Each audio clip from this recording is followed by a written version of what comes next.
오늘 하나님 말씀 보겠습니다. 하나님 말씀은 마태복음 3장 1절부터 3절 말씀까지 제가 한번 선포하도록 하겠습니다. 마태복음 3장 1절부터 3절. 그때 세례 요한이 이르러 유대 광야에서 전파하여 가로되 회개하라 천국에 가까웠느니라 하였으니 저는 선지자 이사야의 말씀하신 자라 일렀으되 광야에 외치는 자의 소리가 있어 가로되 너희는 주의 길을 예비하라 그의 첩경을 평탄케 하라 하였느니라. 아멘. 오늘 우리 마태복음 3장 전체를 통해서 주님의 길을 예비한 자들이라는 제목으로 하나님의 말씀을 나눠보려고 합니다.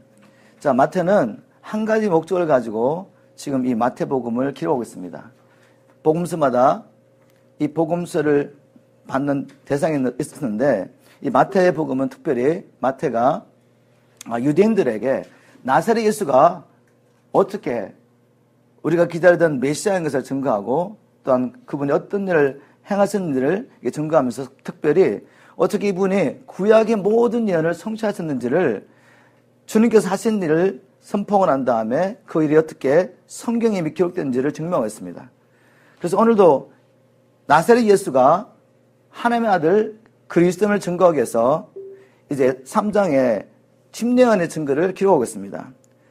그리고 침례요한은 분도 그냥 온 것이 아니라 스스로 된 자가 아니라 바로 하나님께서 구약의 선지자를 통해서 미리 예언한 사람이고 바로 그가 와서 나사렛 예수가 메시아로 증거했다는 것을 이제 3장을 통해 보여줍니다.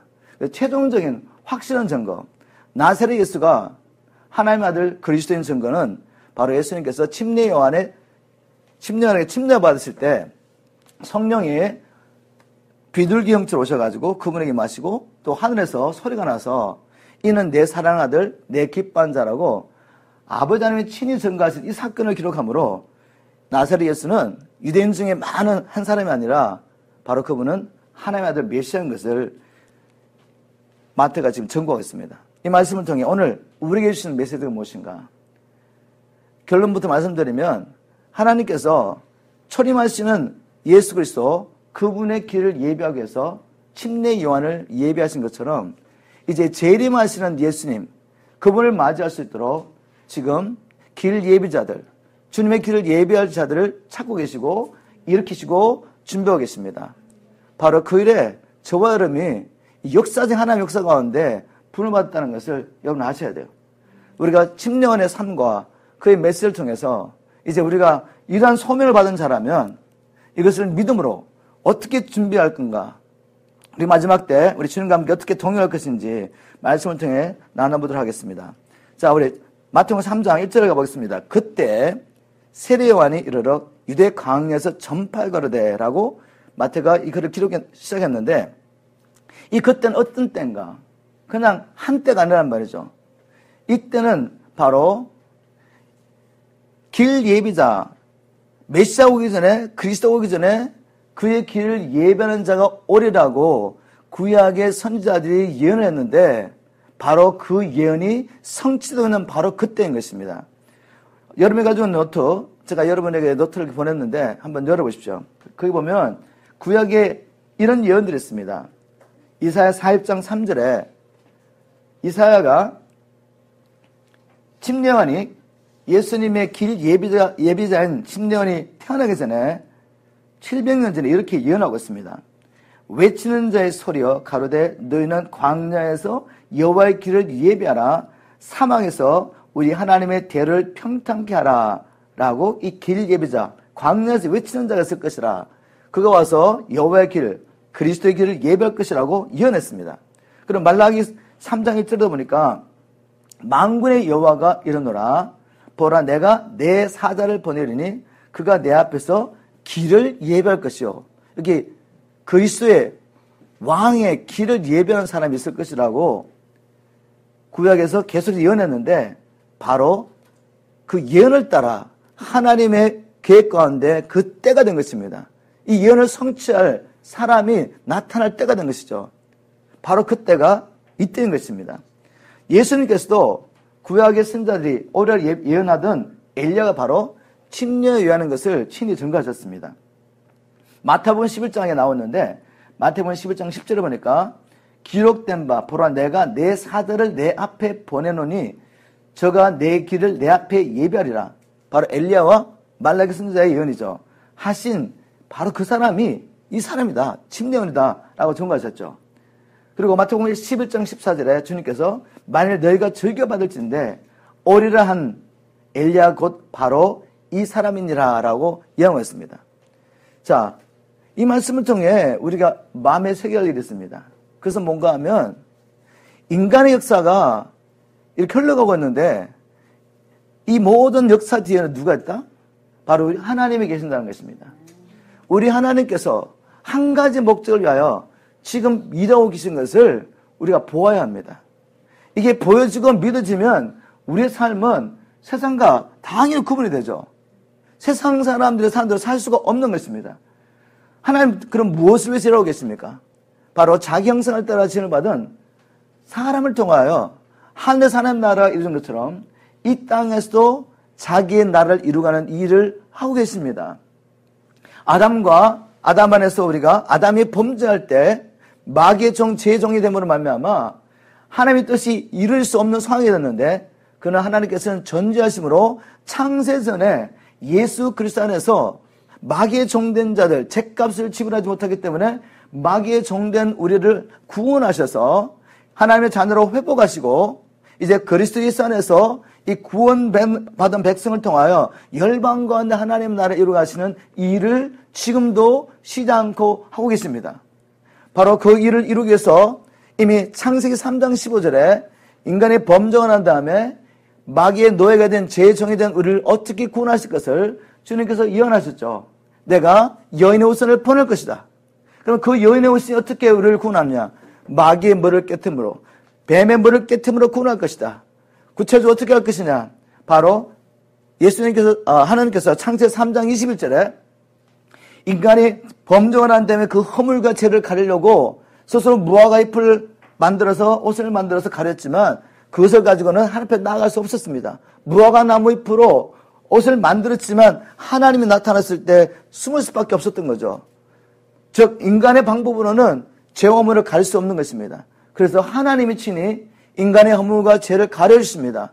바로 죄 없는 짐승을 잡아 피를 쏟으시고 그 짐승의 가죽으로 옷을 만들어 우리에게 펴주는 이 사건은 내가 너희 허물과 죄를 어떻게 씻고 내 앞에 서게 하겠다는 하나님의 방법을 보여준 것이죠. 그것은 바로 예수 그리스도 창세전부터 예배된 어린 양을 보내셔서 죄 없은 그분이 피를 쏟으심으로 우리의 죄값을 친히 지불해 주시고 그분의 옷, 그분의 의로운 옷을 입음으로 우리가 하나님 앞에 나아가서 이제 하나님께서 창조한 창조의 목적대로 살 수 있게 하실 것을 이미 말씀을 통해 계시한 것입니다. 이런 경륜 가운데 오리라오리라는 예수님이 바로 이제 마태복음 우리가 1장을 시작하며 이렇게 시작했죠.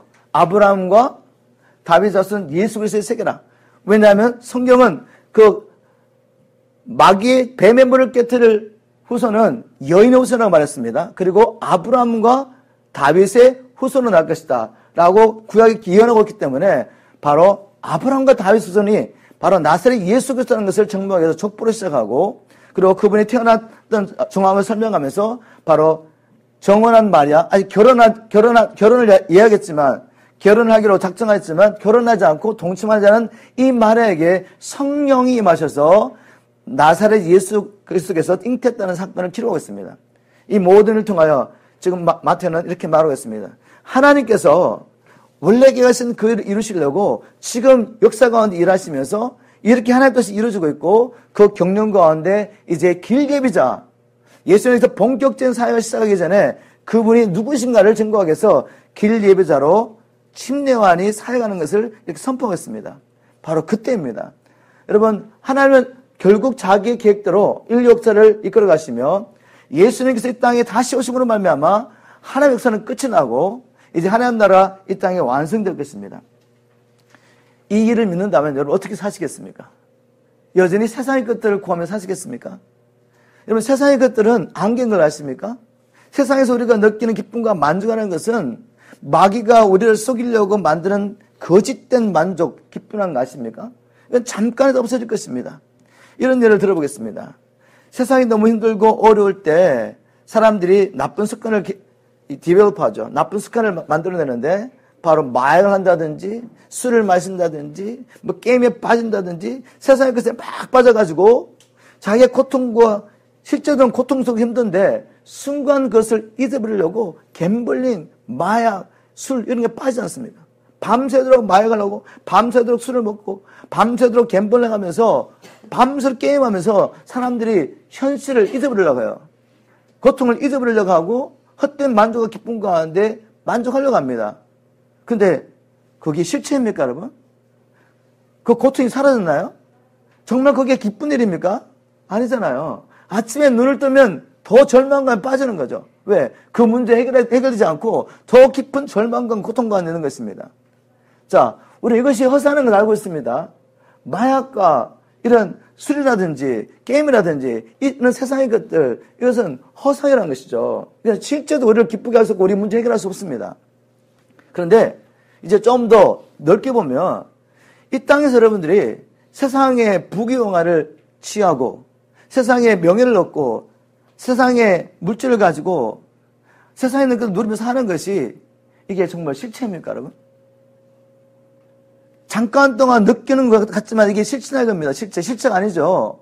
이것은 마귀가 우리의 눈을 가려가지고 진정한 만족과 기쁨을 알지 못하게 속이는 겁니다, 우리를. 왜냐하면 하나님의 진노하려는 자에게 무슨 기쁨이 있겠습니까? 지금 죽으면 영원히 하나님의 진노를 받아 멸망할 수밖에 없는 하나님과 화목에 대한 영혼에게 무슨 기쁨이 있겠습니까? 그냥 세상에 그것을 누리는 40년, 50년, 60년 동안에 나는 행복하다. 나는 축복받은 사람이다. 라고 착각하고 살고 있는 것 뿐이죠. 이제 육체를 벗고 나니까 영원히 어떻게 열립니까? 하나님이 없는 곳, 하나님의 진노를 받아 영원한 불못에 던지지 않습니까? 이게 바로 안개죠, 안개. 거짓된 만족과 행복과 위로입니다. 마귀는 우리에게 이런 것을 던져주면 우리의 눈을 가려오고 이것에 집착하게 만들며 만족하다, 행복하다 느끼게 만들지만 그것은 실체가 아니란 말이죠. 그것은 가짜입니다. 하나님이 없는 인생, 이제 주님의 뜻 가운데 살지 않는 모든 인생은 주님 오시는 그날 적나라하게 우리의 실체가 드러날 것이고 하나님을 사랑하지도 않고 하나님 나라를 꿈꾸지도 않고 하나님의 계획과는 동떨어진 삶을 살았던 모든 피조물들은 그를 지으신 창조의 목적을 버리고 자기 뜻대로 살았기 때문에 그리고 그 죄를 회개하지 않았기 때문에 이제 영원히 하나님의 심판을 받을 수밖에 없을 것입니다. 자, 이때를 생각하면서 제가 이렇게 말씀을 나눠봤습니다. 바로 하나님의 경륜 가운데 하나님의 계획 가운데 우리가 땅에서 알고 이 인생 나라를 통치하시며 하나님의 뜻을 이루고 가시는 그분의 뜻에 여러분 부합하여 남은 생에 사시기를 주님으로 축복합니다. 자, 그때 요한이 이르러 유대 광야에서 선포했답니다. 아니 왜 하필이면 광야에서 선포를 하죠? 하나님 주신 메시지가 뭔가를 알려면은 사람의 말은 예루살렘에 가셔야지. 그리고 성전에서 선포해야죠. 왜 광야에서 선포합니까? 광야에서. 답은 굉장히 간단합니다. 이미 그렇게 예언됐기 때문에. 광야에서 외치는 자의 소리가 있을 거라고, 광야에서 주를 예배하는 일이 있을 것이라고 하나님이 말씀하셨기 때문에 심령은 우리가 생각하기에 효과적이고 논리적인 방법을 따라가는 것이 아니라 그냥 주님 말씀에 순종한 것입니다. 여러분, 우리가 이 마지막 때 주님의 오기를 예배하는 길 예배자라서 해야 할 일은 뭔가 하면 하나님의 말씀을 부지런히 연구해서 주님이 어떠한 계획 가운데 지금 일하고 계신지를 보셔야 됩니다. 그리고 인간의 똑똑한 방법이 아니라 하나님의 길을 찾아서 그것에 순종해드려야지 우리는 참된 길 예배자가 되는 것입니다. 참된 하나님의 메시지를 선포하셨습니다. 그리고 하나님께서 이 주님의 초임을 예배했던 침례관을 어떤 방법으로 준비했는지를 보셔야 돼요. 그래서 우리가 이렇게 준비해야 됩니다. 자, 어떤 방법으로 준비했을까? 여러분, 이 침례관의 백관을 보면 그는 제사장의 아들입니다.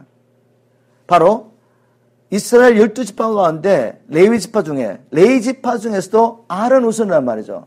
그래서 그 당시 유대 사회에서 장래가 보장된 사람입니다. 그 당시에 교육을 많이 받고 정치적으로 종교적 역량을 믿은 지도자급 사람들을 사두개인을 불렀는데 그 사두개인 집단에 들어갈 수 있는 사람이었단 말이죠. 그래서 정상적으로 훈련을 받고 그냥 살면 그는 유대사회에서 보장된 사람이죠. 먹고 사는 일과 명예와 모든 게 보장된 사람입니다. 그런데 그 길을 따라가지 않습니다. 자, 우리 한번 성경을 보겠습니다.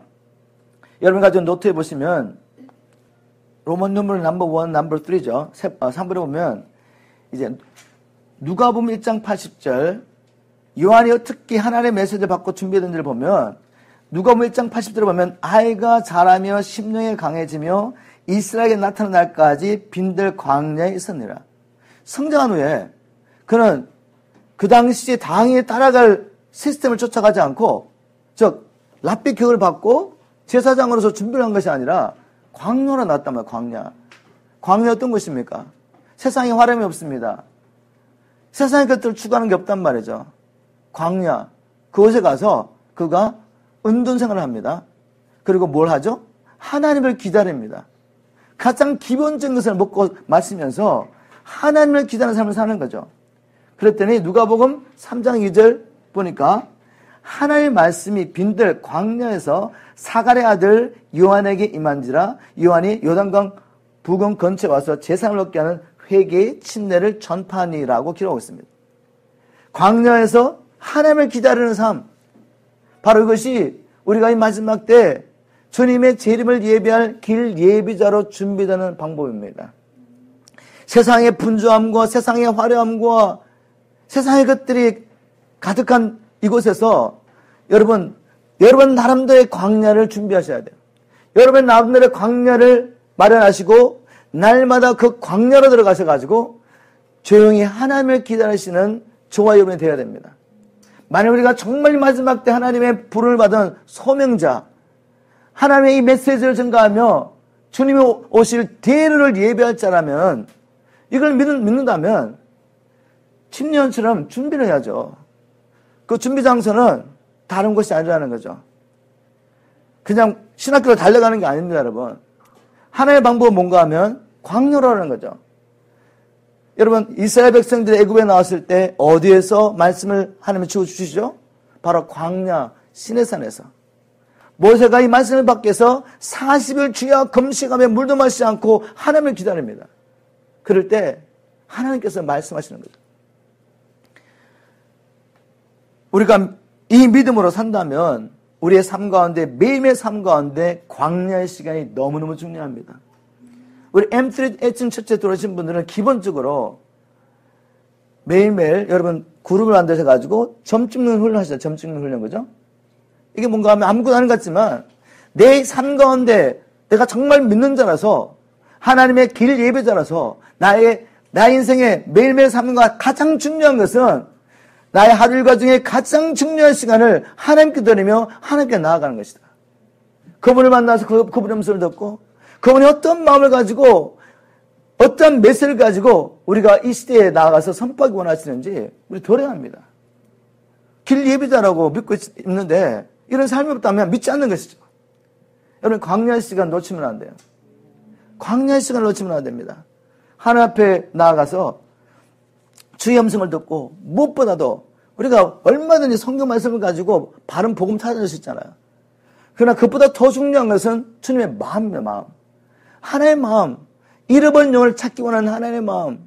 하나님의 백성이라고 생각하고 있지만 예수님 당시에 유대 백성들처럼 그렇게 믿고 살고 있지만 그리고 그 중에서도 바리새인과 사두개인들 누구보다도 하나님을 잘 안다고 살고 있었지만 그들 안에 하나님이 없었다는 거죠. 하나님의 말씀도 알지 못하고 하나님의 마음도 알지 못하고 소경된 자로서 속일 끄고 있는 저들을 바라보며 하나님의 마음이 어떻겠습니까? 심지어는 그 하나님의 불같은 마음으로 이 회개하라 하나님 나라가 가깝다고 선포한 것입니다. 여기 전파한다고 말할 때 이것은 하나님의 말씀을 있는 그대로 가감하지 않고 그냥 대언한 걸 말하면 대언. 우리는 대언자입니다. 우리가 하고 싶은 말을 했어도 안 되고 사람들이 듣고 싶은 이런 말하면 사람들이 어려워할 거야. 별로 좋아하지 않을 거야. 그래서 하나님의 말씀을 외국에서 나눌 수 없다는 말이죠. 우리가 만약에 마지막 때 길 예배자라면 하나님의 음성을 듣고 있는 그대로 주님의 마음을 가지고 이 메시지를 전해야 합니다. 자, 메시지 내용이 뭔가 하면 2절에 보니까 회개하라 천국에 가까웠다라고 선포했습니다. 여러분, 이 회개라는 말을 이방인이 한 게 아닙니다, 여러분. 누가 했죠? 바로 하나님의 백성을 믿고 있던 유대인들이 한 것이죠. 유대인들은 자신을 아브라함의 후손 여기고 하나님의 백성 된 증거로 뭘 했죠? 할례를 받았습니다. 유대인의 랍비가 한 교훈 중에 이런 말을 했습니다. 어떤 말이냐면 할례를 받은 자 중에 할례를 받은 자는 아무도 지옥 갈 사람이 없다라고 가르쳤습니다. 즉 우리가 아브라함의 후손이요 하나님의 백성 된 증거로서 할례를 받았다면 우리가 천국 가는 것은 그냥 정해진 사실이다. 이렇게 가르친 겁니다, 여러분. 바로 그들은 그런 생각을 갖고 있는 유대인들에게 하나님은 침례를 통해 뭐로 선포하셨죠? 회개하라, 회개하라. 회개할 이유는 뭔가 하면 회개하지 않으면 하나님 나라가 갖고 왔는데 하나님 나라에 들어갈 수 없기 때문에 회개하라고 말하는 겁니다. 도대체 성경에 말하는 회개는 무엇입니까? 우리가 과거에 도덕적으로 윤리적으로 뭔가 잘못한 것을 마음에 막 양심에 찔려가지고 그 일을 생각하며 하나님 앞에서 눈물 콧물 흘리면서 지금 잘못했습니다 라고 말하는 겁니까? 물론 그것도 포함할 수 있지만 성경적인 진정한 회개는 하나님께 돌아가는 것입니다. 하나님이 우리를 창조하셨습니다. 하나님의 영광을 위하여 그분의 뜻을 위하여 모든 피조물이 존재가 있는 것입니다. 하나님께서 우리를 구원하신 것도 자기 아들의 핏값으로 우리를 사신 목적도 바로 우리를 왕과 제사장으로 삼아서 하나님을 위하여 왕과 제사장으로 삼기 위한 것입니다. 우리가 하나님을 믿는다고 말하며 하나님의 종이라고 말하면서도 우리의 마음이 얼마든지 하나님을 떠날 수 있단 말이에요. 어떻게 하나님을 떠나죠? 목회자지만 우리의 마음이 하나님을 떠날 수 있단 말이에요. 하나님의 마음과 하나님의 일은 전혀 관심이 없고 저 고통당한 영혼들을 사단의 결박에서 풀어내가지고 하나님의 합당한 자로 세우기 위해서 몸부림침이 없으면서 목회자가 성공된 목회 꿈꾸셨잖아요. 그죠?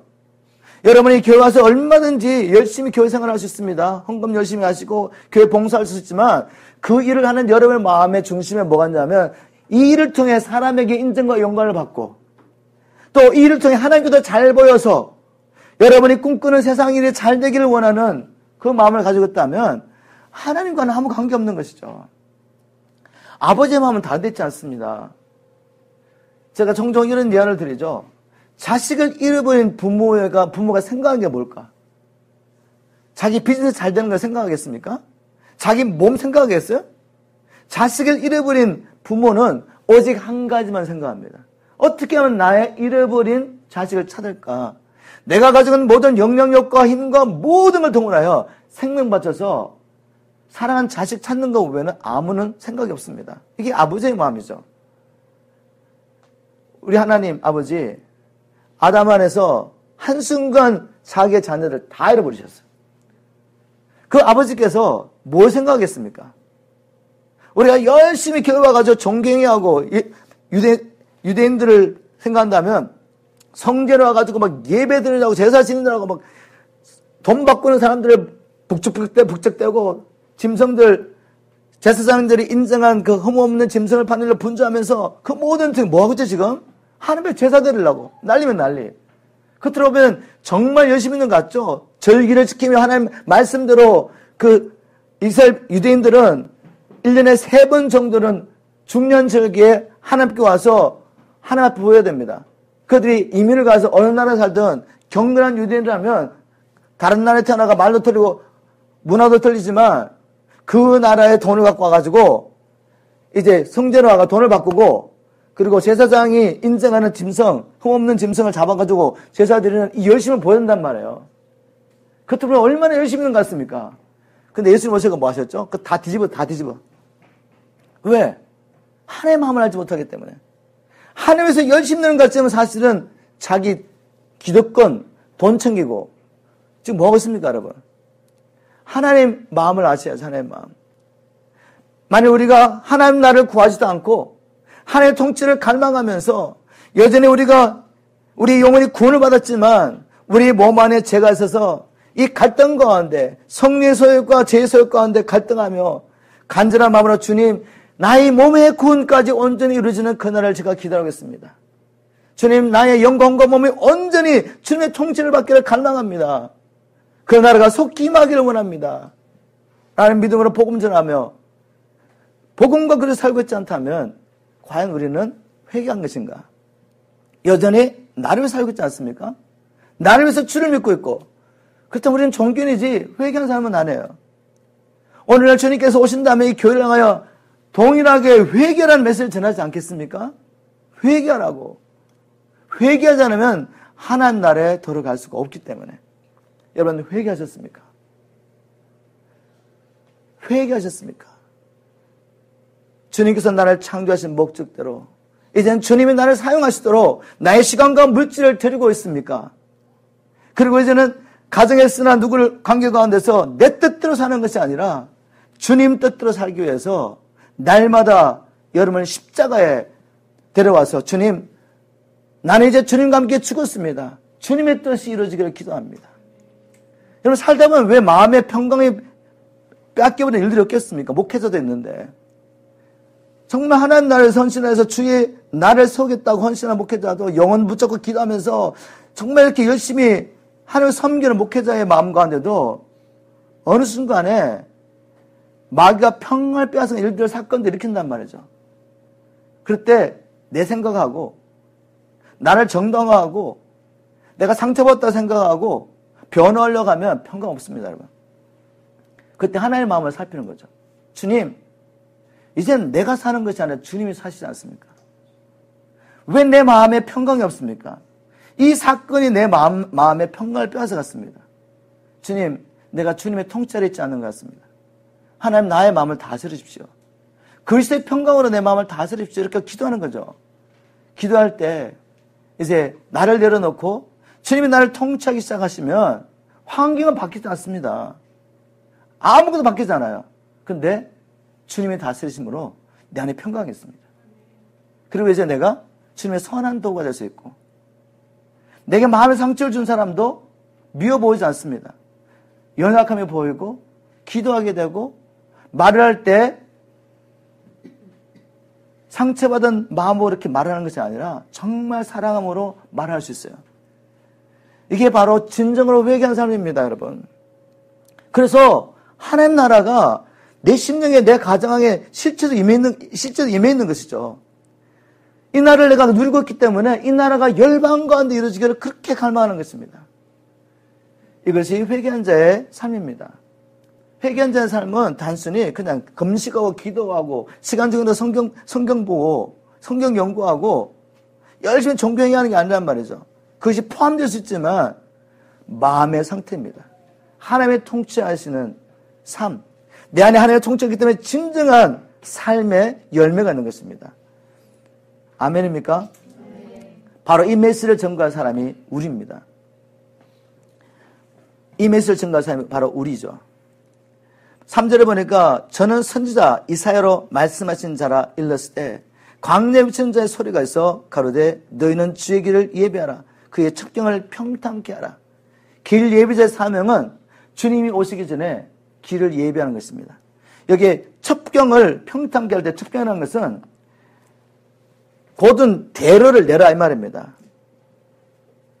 왕이 이제 어떠한 도성에 들어갈 때 왕의 길을, 왕이 들어갈 수 있도록, 왕의 마차가 들어갈 수 있도록 길을 다듬고 길을 내는 것이죠.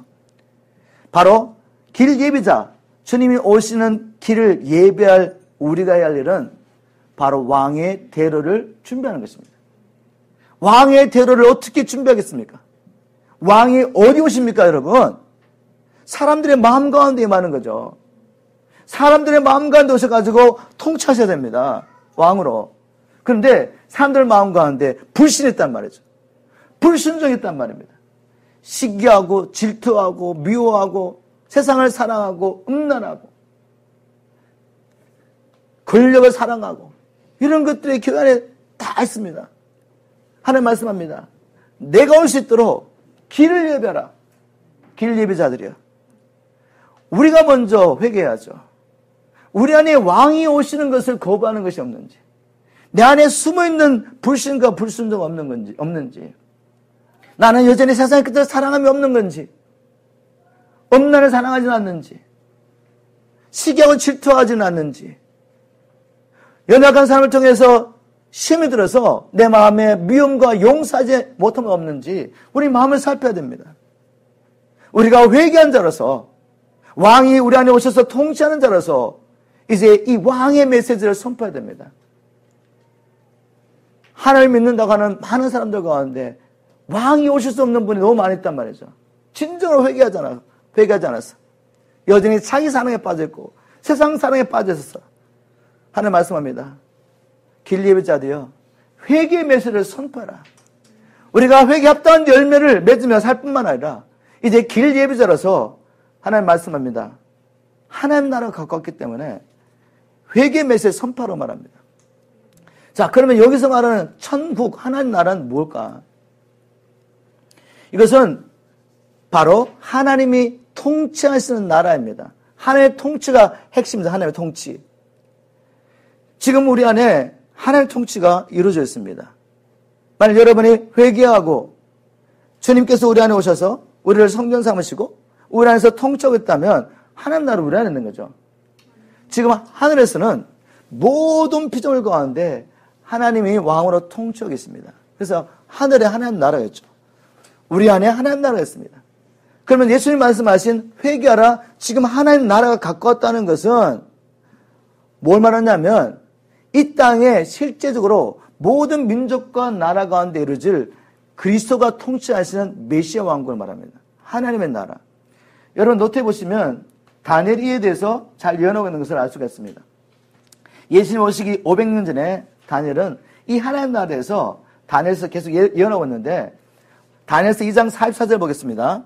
다니엘서 2장 44절을 보니까 이 열왕기 때 하늘의 하나님이 한 나라를 세우시리니 이것은 영원히 망하지 아니할 것이요 그 국권이 다른 백성에게 돌아가지도 아니할 것이요 도리어 모든 나라를 쳐서 멸하고 영원히 설 것이라. 자, 다니엘은 바벨론 제국 때 장차는 날 제국들과 여러 왕의 나라를 보고 있습니다. 세상 끝을 보는 거죠. 한 나라가 세워지기도 하고 무너지기도 하고 또 세워지고 무너지다가 이제 열왕이 다스리는 나라를 보고 있는데 세상 끝에 갑자기 이 모든 나라들이 무너지고 한 나라가 서는 걸 보았습니다. 근데 그 나라는 다른 제국들처럼 흥왕하다가 무너지지 않더라는 거죠. 영원히 선 걸 보았습니다. 그 나라가 저 하늘에 있는 것이 아니라 이 땅에 있단 말이에요. 이 땅에. 열왕과 방언과 민족, 온 세상 사람들을 다 다스리는 왕이 오시는 겁니다. 바로 예수님 오시죠. 하나님의 아들이시지만 이제 영원히 우리와 같이 사람이 되셔가지고 그러나 지금 우리가 가진 육체가 아닌 영광스러운 몸을 가지시고 이제 천사들과 구원받은 하나님의 백성들과 함께 아버지의 나라를 이루시려고 아버지의 나라를 대적하는 모든 자들을 심판하시고 이 땅에 열방 가운데 하나님 나라를 이루실 겁니다. 우리 예수님이. 천년왕국과 또 그 이후에 새하늘과 새 땅이 임하며 영원한 하나님 나라가 이 땅에 세워질 때 이제 하나님의 보좌도 하늘에 있지 않고 땅으로 내려올 것입니다. 그게 바로 요한계시록 21장 3절의 말씀 아닙니까? 한번 보겠습니다. 우리 요한계시록 21장 3절. 하나님의 모든 역사가 이제 끝이 나고 하나님 계획하셨던 하나님의 백성들이 다 구원을 받고 하나님의 거하실 성전이 완성이 되고 난 다음에 어떤 일이 났습니까? 자, 우리 한번 21장 1절부터 보겠습니다. 또 내가 새하늘과 새 땅을 보니 처음 하늘과 처음 땅이 없어졌고 바다도 다시 있지 않더라. 또 내가 보매 거룩한 성 새 예루살렘이 하나님께로부터 하늘에서 내려오니 그 예비한 것이 신부가 남편을 단장한 것 같더라. 내가 들으니 보좌에서 큰 음성이 나서 가로되 보라 하나님의 장막이 사람들과 함께 있으며 하나님이 저희와 함께 거하시리니 저희는 하나님의 백성이 되고 하나님은 친히 저희와 함께 계셔서 모든 눈물을 그 눈에서 씻기심에 다시 사망이 없고 애통하는 것이나 곡하는 것이나 아픈 것이 다시 있지 아니하리니 처음 것은 다 지나갔습니다. 보라 보좌에 앉으시니가 가라사대 보라 내가 만물을 새롭게 하노라. 자, 하나님 나라 완성됐습니다. 하나님 나라 완성되고 난 다음에 보좌도 하늘에 있지 않고 이제 땅으로 내려옵니다. 예수님께서 선포하시고 침례 선포한 하나님의 나라는 바로 이 땅에 열방 가운데 세워질 실제적인 왕국입니다. 믿으십니까, 여러분? 자, 다니엘서 7장 14절 이렇게 예언하고 있습니다. 그에게 권세와 영광과 나라를 주고 모든 백성과 나라들과 각 방언한 자로 그를 섬기게 하였으니 그 권세는 영원한 권세라 옮기지 않을 것이요 그 나라는 패하지 아니할 것이니라. 하나님께서는 이 왕국 하나님 나라가 완성됐을 때 예수님의 왕으로 통치하는 이 나라에 우리도 예수 안에서 함께 하나님의 자녀가 되어서 예수와 함께 이 나라를 상속받고 함께 다스리기를 계획하셨습니다. 이게 얼마나 놀라운 일인지 여러분. 이 영광과 이 나라가 그리고 영원한 하나님의 생명이 우리를 기다리고 있습니다.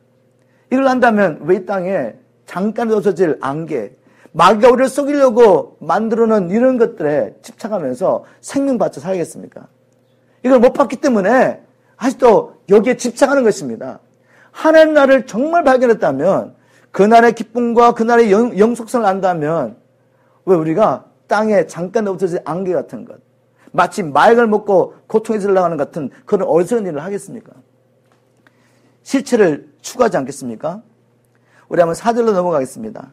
이와는 약대 트롯을 입고 허리에 가죽띠를 띠고 음식은 메뚜기와 석청이었더라. 요한이 약대 트롯을 입은 이유는 이제 스가랴서 보면은 그 당시에 이 예언자들의 옷이라는 게 있었습니다. 여러분 노트했는데 나중에 한번 읽어보십시오. 제가 한번 읽어보겠습니다. 스가랴서 13장 4절 현대어 성경을 보면 그때는 백성을 속이는 예언을 하려고 털로 만든 예언자의 외투를 입는 자들이 더 이상 없을 것이다. 자, 이 말은 뭔가 하면 그 당시에 구약의 예언자들이 털로 만든 옷을 입고 다녔단 말이죠. 그 옷을 보면 이 사람 예언자구나라고 사람들이 인식할 수 있도록 그 옷을 입은 거죠.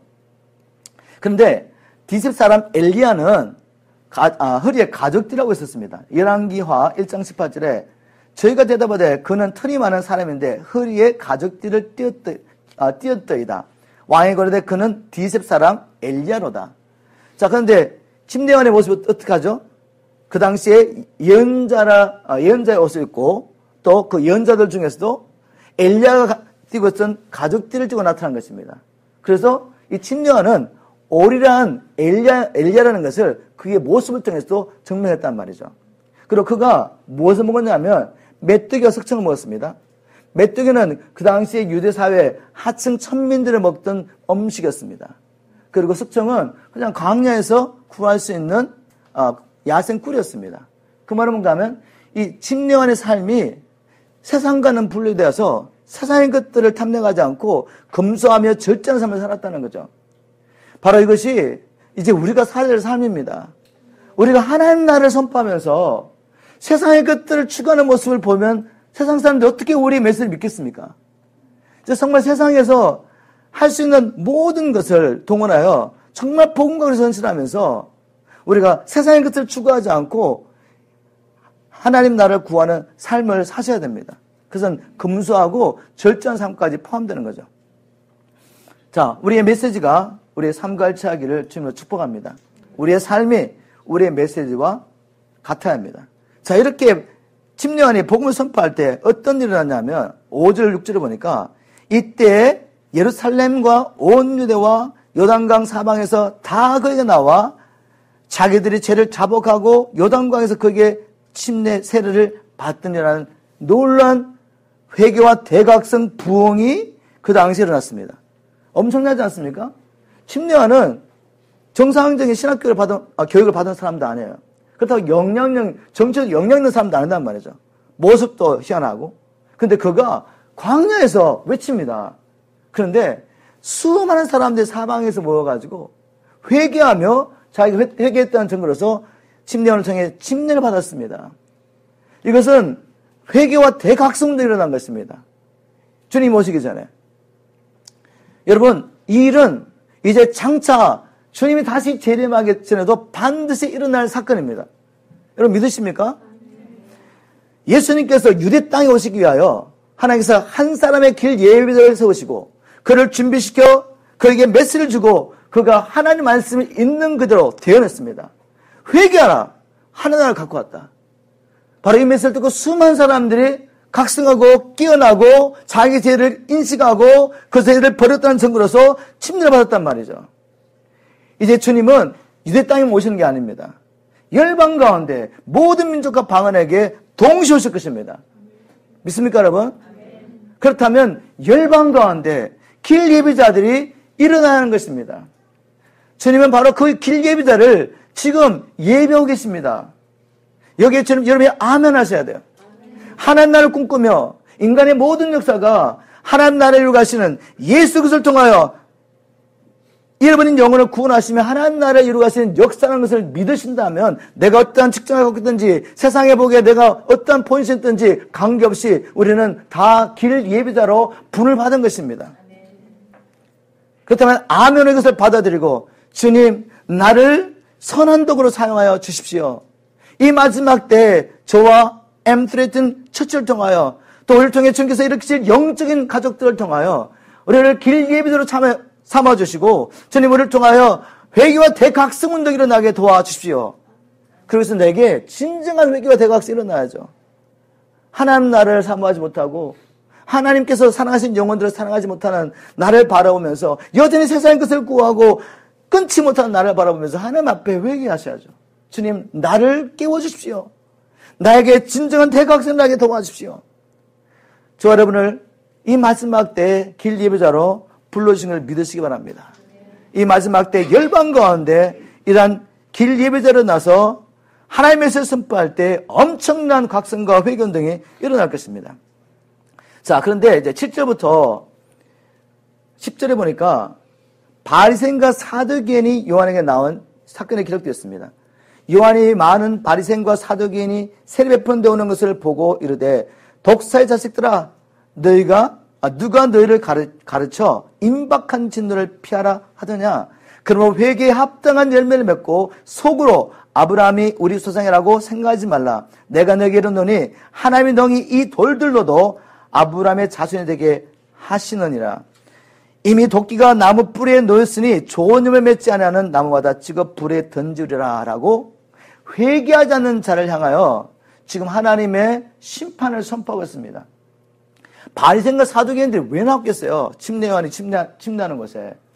그만큼 침례의 영향력이 그 당시에 대단했던 것입니다. 그들이 추구하는 것은 어떻게 하면 자기들의 기득권을 지키느냐, 어떻게 하면 하나님의 백성을 통해서 자기들이 원하는 것을 누리면서 사느냐에 관심이었습니다. 그런데 갑자기 많은 사람들이 지금 자기들 떠나가지고 침례를 쫓고 있단 말이죠. 그래서 어떻게든 이 침례요한을 공격해서 잃어버린 자기 교인들을 다시 회복하는 것이 이들이 원하는 것이었습니다. 그들의 중심을 보고 이제 침례요한 말합니다. 이 독사의 자식들이라고 아주 강하게 선포하죠. 그리고 하나님의 도끼가 이미 너희 뿌리에 놓였다고 말합니다. 그 말은 뭔가 하면 이전에는 침례요한이 하나님 나라 가까웠다고 말했는데 이들을 향해서는 하나님의 도끼가 너의 뿌리에 지금 ready to cut off 이렇게 된 거죠. 말은 하나님의 심판이 임박했다고 말하는 겁니다. 여러분 이것은 두 개의 것이 아니에요. 하나님 나라가 임한다는 것은 믿는 우리에게는 구원의 날이지만 하나님 나라에 임한다는 것은 하나님의 왕되심을 거부하고 하나님 나라를 원치 않는 자들에게는 하나님의 심판의 날입니다. 심판의 날. 아멘입니까? 도끼가 지금 나무 뿌리에 놓였다고 말합니다. 그리고 좋은 열매 맺지 않는 나무마다 찍어 불에 던지라고 말합니다. 회개에 합당한 열매가 없다면 여러분이 지금 스스로 나는 하나님의 백성이야, 나는 누구보다 주님을 잘 섬겨, 나는 이제 주님 오시는 그날 천국 갈 거야 라고 확신하고 있다 할지라도 회개의 열매, 합당한 열매가 없다면 하나님 보시기에는 여러분 가짜입니다. 가짜. 여기 지금 유대 민족들이 자기 스스로 우리는 아브라함 후손이야, 우리는 할례 받았어, 할례는 바로 하나님 백성 증거야. 그래서 나는 지옥에 결코 갈 수 없어 이렇게 믿고 있습니다. 그러나 주님이 원하시는 것은 네가 하나님 백성, 나의 백성 된 증거는 네가 어떤 교를 붙잡고 있느냐, 네가 얼마나 존경 열심을 가지고 있느냐? 네가 이 크리스천 커뮤니티에서 얼마나 영향력 있는 학자이냐, 목사이냐? 이게 중요한 게 아닙니다.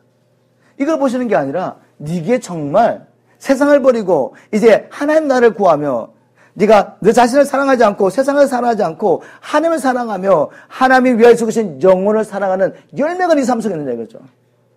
정말 하나님 나라를 꿈꾼다면 우리가 보험자하지 않겠습니까? 이 천국 복음이 모든 민족에 전파되어 주님 오신다 그랬는데 세상 끝이 온다 그랬는데 세상 끝이 온다는 하나님 나라 완성된다는 것인데 그 나라를 기다리고 있다면 이 말씀을 안다면 어떻게든 이 복음 들고 우리가 복음 전하는 삶을 살지 않겠습니까? 이게 진정으로 우리가 회개했다는 증거, 하나님께 속했다는 증거였는데 이것이 그들이 없었다는 말이죠. 열매 맺지 않는 모든 자마다 하나님의 심판을 피할 수 없을 것입니다. 우리 주님 오시기 전에 우리 삶 가운데 진정한 회개 열매기를 주님으로 축복합니다. 주님께 순종하는 삶, 그것이 바로 회개에 합당한 열매입니다. 자, 우리 11절 보겠습니다. 11절부터 이제 12절까지 심리안이 본격적으로 예수님에 대해서 증거하기 시작합니다. 그가 예수님에 대해서 어떻게 증거하겠습니까? 나는 너희로 회개케 하기 위하여, 죄송합니다. 11절 맞습니다. 나는 너희로 회개케 하기 위하여 물로 세를 주거니와 내 뒤에 오신 이는 나보다 능력이 많으시니 나는 그의 신을 들기도 감당치 못하겠노라. 그는 성령과 불로 너에게 세를 주실 것이요 손에 키를 들고 자기의 타작마당을 정하게 하사 알곡은 모아 곡간에 들이고 죽정에는 끄지 않는 불에 태우시리라. 자, 여기서 주님께서 어떻게 증거하고 있습니까? 그분은 나하고 다르다. 먼저 세례가 다르다. 나는 너희들이 회개케 하기 위해서 물로 세례를 주는데 사실 그 물 세례가 사람의 죄를 씻지는 못합니다, 여러분. 단지 주님께서 오셔서 우리의 죄를 용서하시고 구원하실 길을 예배하는 거지. 내가 회개한다고 해서 그 회개 자체가 내 죄의 문제를 해결하지 않는단 말이죠. 그러나 회개는 주님이 오실 수 있는 길을 열기 때문에 회개 없이는 복음을 깨달을 수 없습니다. 회개해야 돼요. 침례요한은 말합니다. 나의 세례와 그분의 세례는 다르다. 나는 너희를 회개케 해서 물로 세례지만 그분은 이제 성령과 불로 세례 주실 분이다. 여러분, 성령과 불로 세례 주려면 그분이 어떤 분이어야 합니까, 여러분? 하나님. 겉으로 보기에는 유대인 중에 한 분처럼 보이지만 그분은 나하고 완전히 다른 분이야. 능력면에서 달라. 세례면에서 달라, 세례면에서. 물론 침례요한은 한 번도 기적을 행한 적이 없습니다. 그러나 예수님은 죽은 자를 기는 기적부터 시작하여 수많은 기적을 행했습니다. 그럼에도 불구하고 그 엄청난 기적을 보면서 다르다고 말한 것이 아니라 근본 자체가 예수님과 침례요한은 다른 것이죠. 예수님은 창조주시고 침례요한은 피조물입니다. 그분이 유대인의 몸을 가지고 오셨지만 그분이 하나님의 증거는 그분이 성령과 불로 침례 주시는 분이기 때문에 그렇습니다. 자, 성령과 불 세례 받는 게 왜 이렇게 중요합니까? 그리고 이 성령과 불로 주님께서 우리에게 세례 주기 위해서 주님이 먼저 통과해야 할 세례가 있었습니다. 그 세례는 뭔가 하면 바로 십자가에서 고난의 세례를 받으신 것입니다. 십자가에서 하나님의 진노를 온통 덮어쓴 거죠. 그러면 침례라는 말은 담근단 말이죠. 그분이 우리에게 불과 성령을 세례 주기 위해서 그분은 먼저 십자가에서 하나님의 진노의 세례를 받으신 분입니다. 그 대가로서 이제는 성령을 받아서 우리에게 성령을 줄 수 있었던 거죠. 그 결과로서 우리가 회개했을 때 우리의 죄를 용서하실 수 있습니다. 주님이 십자가에서 하나님의 진노의 세례를 받지 않았다면 우리가 아무리 회개해도 우리 죄는 용서받지 못합니다. 하나님이 자비로우시고 그렇기 때문에 그래 용서해줘 이렇게 말할 수 없단 말이죠. 왜? 나음 1장 3절에 하나님은 범죄한 자를 결단코 형벌받을 자를 결단코 용서 안 하십니다. 용서하시려면 어떻게 해야 돼요? 심판을 베푸셔야 된단 말이죠. 하나님이 이 공의를 이루시기 위해서 십자가에서 우리가 받을 그 진노를 예수님께 다 쏟으시고 우리를 용서하시고 우리를 어렵게 하시는 하나님의 이 방법을 믿어드릴 때 실제적으로 우리의 죄가 그분에게 증가되고 그분의 의로워서 우리가 있게 되고 우리가 하나님의 백성이 될 수 있는 것입니다. 여러분, 우리에게 하나님의 성령과 불로 세례주께서 이러한 대가를 지불했다는 걸 꼭 기억하셔야 돼요. 그리고 성령과 불 세례를 사모하셔야 됩니다. 왜냐하면 성령과 불로 세례받지 않으면 하나님을 알 수도 없어요. 하나님의 그 사랑 아무리 들어도 이게 실체가 되지 않습니다. 그러나 성령과 불로 세례를 받으면 하나님의 사랑이 실체가 됩니다. 그리고 하나님 나라가 정말 보여집니다. 우리가 하나님도 사랑하고 이웃도 사랑할 수 있습니다. 복음에서 많은 고난과 어려움과 어떨 때는 정말 믿음의 공동체 안에서 오해도 받지만 개의치 않고 이 길을 계속할 수 있어요. 그것이 바로 성령과 불세례의 결과입니다. 성령이 너에게 임하시면 너희가 권능을 받고 예루살렘과 온 유다와 사마리아 땅끝까지로 나의 증인 되리라. 이제 순교자의 삶을 살 수 있는 것입니다. 증인이라는 말은 순교자란 말이에요. 내가 죽지 않고 어찌 내가 증인 될 수 있습니까? 바로 날 증인되게 만드는 것이 성령세례입니다. 성령세례. 그 성령세례를 주시는 분이 예수님이십니다. 또 침례는 이렇게 증거합니다. 그 예수님은 이제 심판주로 오실 것이다. 교회 안에 다 사람들이 예수님 다 앉았지만 여기는 알곡과 축정이 있다는 거죠. 엠트리튼 처치는 쭉증 얻기를 주로 축복합니다. 그러나 주님이 오시면은 이제 교회 안에 수많은 사람 앉아 있으면서 나 다 예수 믿는다고 말하지만 또 열심히 주를 섬기처럼 보이지만 그 안에 누구를 사랑하였고 이제까지 무엇을 구하고 살고 있는지를 주님이 갈려냈습니다. 쭉정이는 불못에 던져버리고 알곡은 거두어서 하나님 나라로 들이십니다. 이런 불리하는 역사가 이제 주님의 오심으로 이루어질 것입니다. 그는 우리의 심판주가 됐습니다. 자, 이 마지막으로 이제 침례요한이 나사렛 예수, 겉모가 보기에는 유대인 중 한 사람이고 또 많은 유대인들이 침례요한에 와서 침례를 받을 때 함께 침례를 받은 유대인이지만 그분의 실체는 하나님의 아들 그리스도인 것을 예수님께서 침례받는 사건을 통해 마지막으로 증거하겠습니다. 이 증거가 가장 확실한 것이죠. 자, 13절에 보니까 이때 예수께서 갈릴리로서 요단강에 이르러 요한에게 세례를 받으라 하시는데 요한이 말려 가로되 내가 당신에게 세례를 받아야 할 터인데 당신이 내게로 오시나이까. 15절에 예수께서 대답하여 가라사대 이제 허락하라. 우리가 이같이 하여 모든 의를 이룬 것이 합당하니라 하신데 이에 요한이 허락하는지라. 여기 이같이 하여 하나님의 의를 이루라는 것은 이렇게 하는 것이 하나님의 뜻이라고 현대의 성경은 번역했습니다. 이렇게 하는 것이 하나님의 뜻이다. 자, 그럼 우리가 질문합니다. 예수는 왜 침례를 받으셨는가? 침례는 우리가 우리의 죄를 인정하고 이 죄를 버렸다는 증거로서 받는 게 침례인데 예수님은 죄가 없이 태어나셔서 한 번도 죄를 짓지 않으신 분이 왜 침례를 받으십니까? 여기에 대한 답변하려면 예수님이 왜 십자가를 지셨습니까? 라는 질문하면 돼요. 예수님이 자기 죄 때문에 십자가를 지셨나요?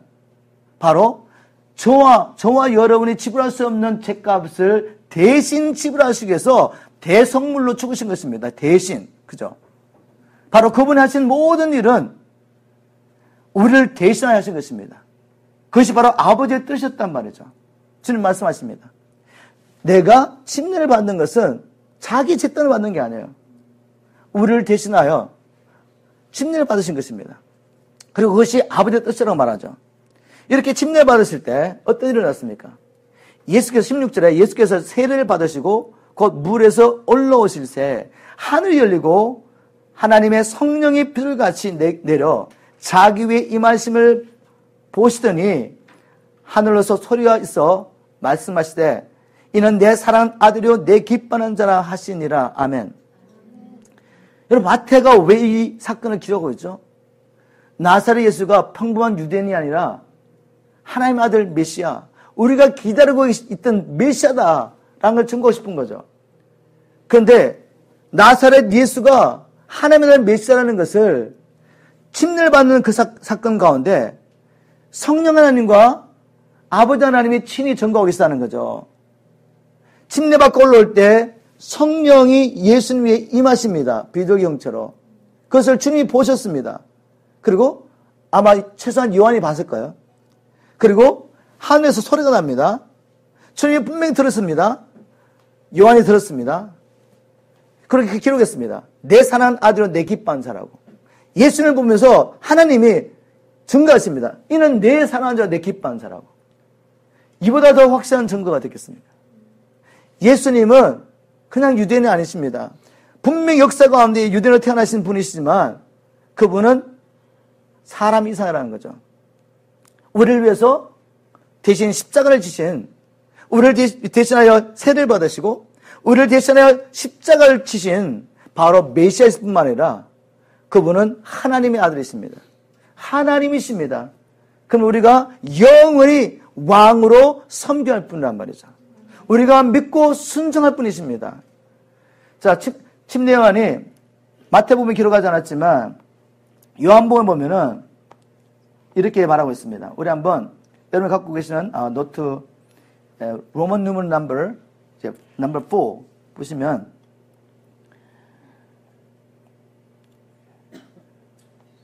자 3번을 보시면은 요한복음 1장 31절부터 34절 말씀을 제가 거기 인용해 놨습니다. 요한복음 1장 31절 34절 나도 그를 알지 못하였으나 내가 와서 물로 침례를 주는 것은 그를 이스라엘에게 나타내려 하심이라. 침례를 주는 목적이 뭐라고요? 이스라엘에게 나사렛 예수가 메시아인 것을 나타내기 위해서. 유대인 가운데 분명히 지금 메시아가 와 계시는데 누군지 알 수 없잖아요.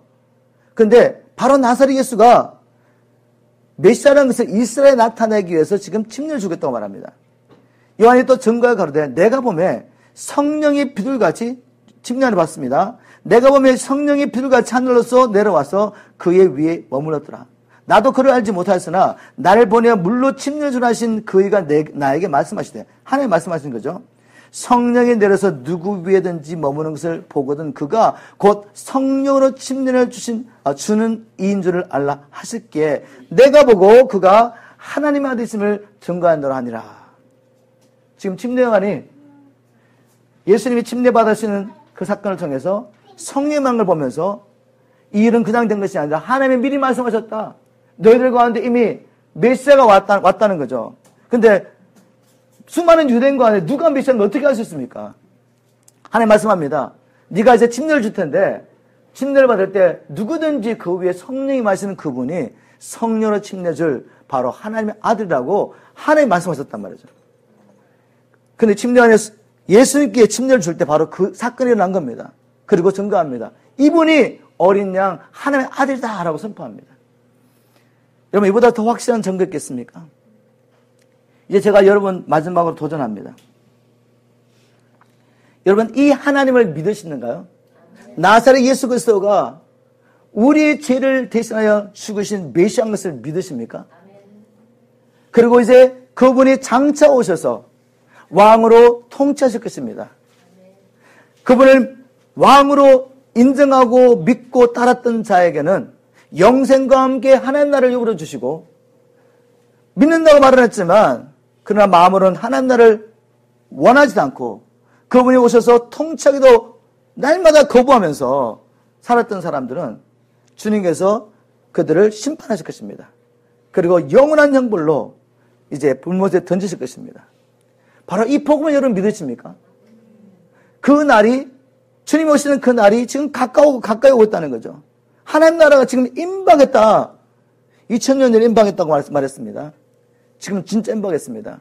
왜냐하면 주님께서 이 천국 복음이 천하 만민에게 전파되고 난 뒤에 오신다 그랬는데 이제 제가 알기로는 2025년 이후로는 번역할 언어가 없을 정도로 이 복음이 이 땅에 존재하는 모든 언어로 번역이 됩니다. 이 복음이 모든 민족에 선포되면 주님 오신대요. 우리 대에 주님 오실 수 있습니다. 반드시 제가 믿기로는 우리 자녀대에 주님 오십니다. 우리가 그 지금 역사적인 사건 가운데 살고 있단 말이죠. 그때에 이 메시지를 듣고 여러분 어떻게 반응을 보이시겠어요? 이 말씀을 믿음으로 말미암아 회개하지 못한 나의 심령을 보고 철저하게 회개하고 이제는 하나님의 역사 가운데 나를 온전히, 나와 나의 가정이 온전히 들어지도록 결단해야 되지 않겠습니까? 그러면 에베소서 1장 17절 말씀을 가지고 결단하는 시간을 가지도록 하겠습니다. 에베소서 1장 17절, 우리 주 예수 그리스도의 하나님 영광의 아버지께서 지혜와 계시의 정신을 너에게 주사 하나님을 알게 하시고, 지금 이 시간 맷을 듣고 있는 여기 있는 한 사람 한 사람, 이 맷을 듣는 모든 사람들에게 지혜와 계시의 영을 부어주시기를 간절히 기도합니다. 그래서 성령이 선포하고 있는 나사렛 예수가 누구이신지, 그리고 그분이 우리 위해서 무엇을 하셨는지 깨닫게 도와주십시오. 이제 그분이 곧 오실 텐데 주를 믿는 자에게는 영생과 함께 하나님 나라를 주시기 위하여, 그리고 주를 믿지 않는 모든 자는 그들의 행한 대로 심판하시고 영원한 형벌로 그들에게 갚기 위하여 오실 텐데, 주님, 우리 안에 아직도 온전히 주를 믿지 못하고 버리지 못하고 주님께 왕권을 드리지 못한 부분은 없습니까? 이제 우리가 남은 생에 길을 예비한 자로 이 회개의 복음을, 메시지를 선포하는데 우리 안에 주님이 오시지 못하고 막고 있는 것은 없는지 이 시간에 보여주시기를 간절히 기도합니다. 주님 오시기 전에 철저히 회개하고 이제 주님 오시기 전에 있을 영적 대각성운동, 회개와 대각성운동이 열방 가운데 날 텐데, 그때 우리가 주님과 함께 동행할지언정 주님의 걸림돌이 되지 않도록 도와주십시오. 우리 한번 주님을 삼창하면서 주님 앞에 나아가서, 하나님, 이 메시지를 통해서 우리에게 말씀하여 주십시오. 주님 깨워주십시오. 마지막 때 나를 길 예배자로 사용하십시오. 우리의 가정과 M들의 전체들을 이렇게 사용하십시오. 주님 앞에 간절히 기도하러 나가겠습니다.